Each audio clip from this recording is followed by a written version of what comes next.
Ano ba naman yan, Rose? Sinabi ko naman sa'yo, di ba? Sinabi ko sa'yo bakit kapilita kami mag-overnight doon.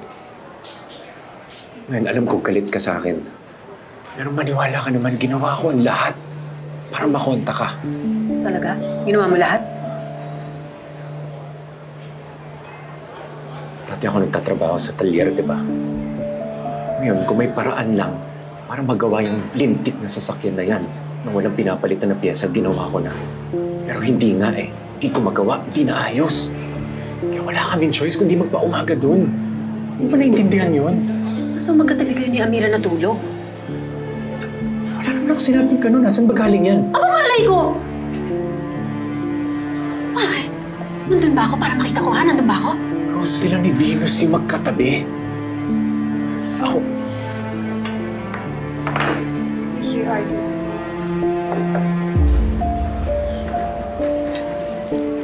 Enjoy po.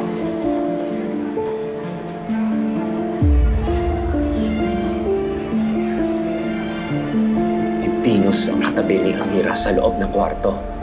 Ako, nandun ako sa labas ng kwarto, natulog. Pwede, wow. Pwede nasa labas ka. Hindi kayo magkatabi. Di kampante ako. Grabe naman. Grabe yung perk sa pagtatrabaho kay Amira, ha?